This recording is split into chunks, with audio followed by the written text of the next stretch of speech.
Hello students, कैसे हैं आप। सीएजी ऑनलाइन क्लासेस में आपका स्वागत है। मैं डॉक्टर राकेश वर्मा। आज आपको जो टॉपिक हम समझाने वाले हैं, आपने लास्ट टॉपिक में स्टडी किया हाउस रेंट अलाउंस का वैल्यूएशन कैसे किया जाता है, तो उसके कुछ न्यूमेरिकल प्रैक्टिसेस क्वेश्चन आज हम आपको बताने वाले हैं, जिससे वो टॉपिक आपका कंप्लीट क्लियर हो जाए स्टूडेंट्स। तो चलिए एक छोटा सा एग्जांपल्स हम लेते हैं। लिखते हैं हम, mister x is a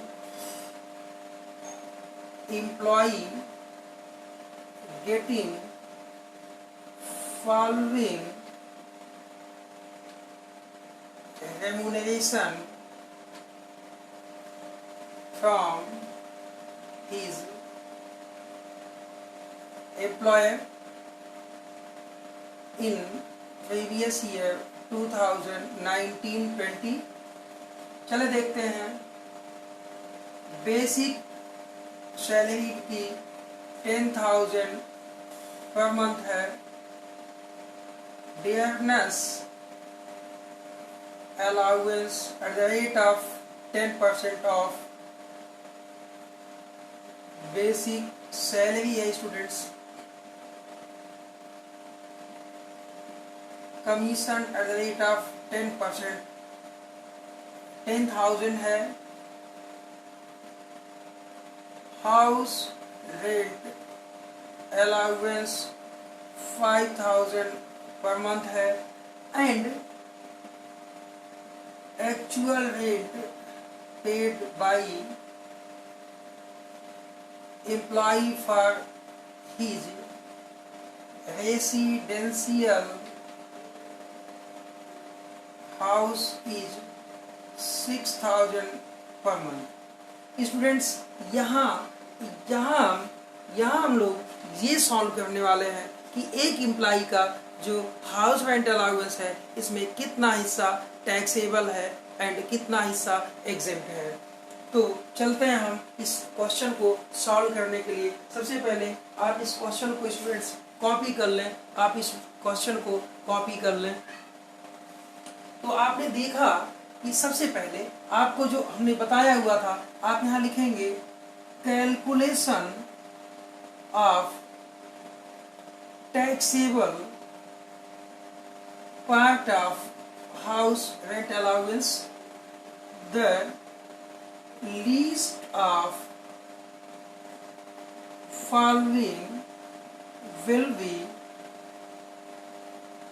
exempt under section 10 subsection 13A।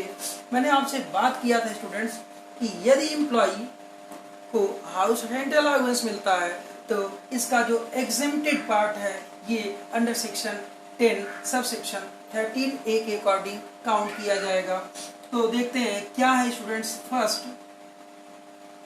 Actual amount of house rent allowance getting by employee from his employer. Here dearness allowance, here house rent allowance 5,000 per month, यानी कि 5,000 into 12 60,000 students. And second, हमने आपको बताया था पिछली classes में कि rent paid minus 10% of salary. Students मैंने आपसे बात किया था रेंट पेड। देखो ये employee actual rent paid by employee for his residential house is 6,000 per month, यानी कि 6,000 इंटू 12 माइनस 10% ऑफ सैलरी, जो आपके रूल्स में है कि वेतन का 10% यहाँ से डिडक्ट किया जाएगा। ये जो आपने रूल्स में लिखा हुआ है, तो ही ये स्टूडेंट्स सैलरी, यहाँ वेतन का मतलब क्या होगा आपको मैंने बताया था, basic salary plus DA under the terms of employment and commission on sale by fixed rate। Students हम आपसे यहाँ बात करना चाहते हैं बेसिक सैलरी तो आपको मालूम ही है कि इनकी बेसिक सैलरी 10,000 यानी कि 1,20,000 है। Dearness allowance under the terms of employment. Students यहाँ आप बताएं कि डियरनेस अलाउंस क्या under the terms of employment है, तो आप पाएंगे कि dearness allowance under the terms of employment नहीं है, क्योंकि जो बातें हमने आपको बताया हुआ था पिछली क्लासेस में कि किस कंडीशन में dearness allowance under the terms of employment होता है, यानी कि न तो यहाँ डियरनेस पे वर्ड लिखा है, न तो कहीं ये लिखा है कि dearness allowance is forming the part of basic पे, एंड न तो यहाँ पे कहीं लिखा है कि it is directly under the terms of employment, और न तो लिखा है कि कहीं यह रिटायरमेंट बेनिफिट के लिए काउंट किया जाता है। सो स्टूडेंट्स यहाँ dearness allowance under the terms of employment नहीं है, इसलिए हम डियरनेस अलाउंस को हाउस रेंट अलाउंस के वैल्यूएशन में इंक्लूड नहीं किया जाएगा। साथ ही स्टूडेंट्स कमीशन देखो ये फिक्स रेट से दिया हुआ है, इसलिए कमीशन को आप यहाँ काउंट कर लेंगे, यानी कि 1,30,000 का ही हम 1,30,000 का ही हम आपको यहाँ बताने वाले हैं कि इसका 10% निकाला जाएगा, यानी कि ये 72,000 यहाँ पे हम लिख लें तो कोई बात नहीं होगी, यहाँ लिख लें आप 13,000। अब देखो स्टूडेंट्स आप इसको घटाओगे तो यानी कि ये 69,000 का फिगर बन के आता है। चलो थर्ड टॉपिक देखते हैं।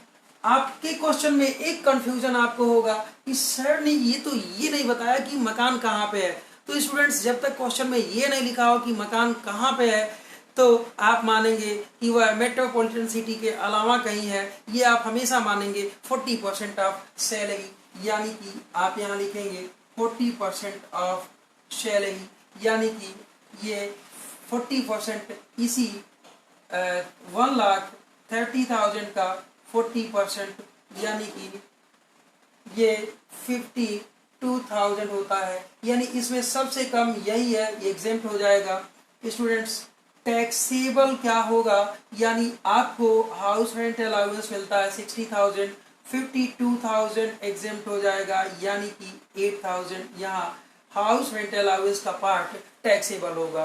तो साथ में स्टूडेंट्स हम आपको ये एक बात बताना चाहते हैं कि यदि ये क्वेश्चन में लिखा होता कि एम्प्लॉय ने कहाँ स्टे किया है, यानी कि एम्प्लॉय का रेजिडेंशियल जो रेंटल हाउस है वो कहाँ पे है, तो यदि दिल्ली, मुंबई, चेन्नई एंड कोलकाता में लिखता तो आप 50% ऑफ सैलरी देखते, यदि अन्य किसी सिटी में लिखता तो 40% लिखते। तो यहाँ पे यदि सिटी को मेंशन नहीं किया है तो आप हमेशा मानेंगे कि ये दिल्ली, मुंबई, चेन्नई एंड कोलकाता से बियॉन्ड है, यानी कि ये 40% ऑफ सैलरी निकालेंगे। तो आपको ये जो टैक्सेबल अमाउंट है ये पता चल जाता है। तो आज के इस छोटे से प्रैक्टिकल के लिए आप यहाँ पे हाउस रेंट अलाउंस का जो पार्ट्स स्टडी किया तो ये आपको बहुत अच्छा समझ में आया, तो आप हमें कमेंट बॉक्स में अवश्य बताएं, और साथ ही साथ हमें ये बताएं कि आपको कम्प्लीटली हाउस रेंट अलाउंस समझ में आया कि नहीं आया। तो thanks for it. Okay, thank you.